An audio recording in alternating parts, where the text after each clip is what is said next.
കേരളത്തിലെ നേതാക്കന്മാരെ മുഴുവൻ നിരത്തി നിർത്താൻ പറ്റുന്ന പരിപാടികൾ പറയുന്നത് CPM നടത്തേണ്ടതല്ലേ, ഇടതുപക്ഷം നടത്തേണ്ടതല്ലേ, ഈ ഇലക്ഷൻ്റെ അവലോകന യോഗങ്ങൾ നടക്കേണ്ടതല്ലേ? അവിടെയൊക്കെയല്ലേ ഈ നേതാക്കന്മാർക്ക് ഇതിന് ചർച്ച ചെയ്യും, മറ്റുള്ള കാര്യങ്ങൾ ചെയ്യും.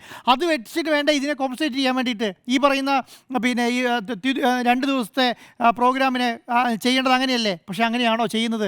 ആ സ്ഥലത്ത് എന്താണ് വാർത്ത ഉണ്ടാക്കാൻ വേണ്ടി? അപ്പം ഞാൻ ഇന്ന് നോക്കുമായിരുന്നു, ഈ ഇടതുപക്ഷത്തിൻ്റെ ഭാഗമായി എന്തെങ്കിലും വാർത്ത ഇതിൻ്റെ കൂടെ കൂട്ടിക്കൊടുക്കാനുണ്ടോ നോക്കുമ്പോൾ ഒരാൾ പോലും പറഞ്ഞിട്ടില്ല എന്നുള്ളതാണ്. അവിടെ നോക്കുമ്പോൾ പിന്നെ ആരാ അവിടെ? VD സതീശൻ, രമേശ് ചെന്നിത്തല, കെ സുരേന്ദ്രൻ, പിന്നെ സണ്ണി ജോസഫ്, പ്രധാനപ്പെട്ട നേതാക്കന്മാരെല്ലാം ബാക്ക് ടു ബാക്ക് ബൈറ്റുകൾ. അപ്പം നേരത്തെ ജിമ്മി സാർ നേരത്തെ പറഞ്ഞ പോലെ ഇതുപോലൊരു അവസരം VD സതീശന് കിട്ടാനില്ല. കാരണം ഇലക്ഷന് 100 ദിവസം മുൻപ് ഇത്രയും വലിയൊരു അവസരം കിട്ടി എന്നുള്ളത് വലിയ കാര്യമാണ്. അപ്പോൾ ഒരു കാര്യം ശരിയാണ്, ഈ FCRA അന്വേഷിക്കേണ്ടത് കേന്ദ്ര ഏജൻസികളാണ്. ആ അന്വേഷണത്തിലേക്ക് പോകുമെന്നുള്ളതാണ്. അരുൺ സാർ നേരത്തെ പറഞ്ഞ ഒരു കാര്യം പറഞ്ഞ് അവസാനിപ്പിക്കാം.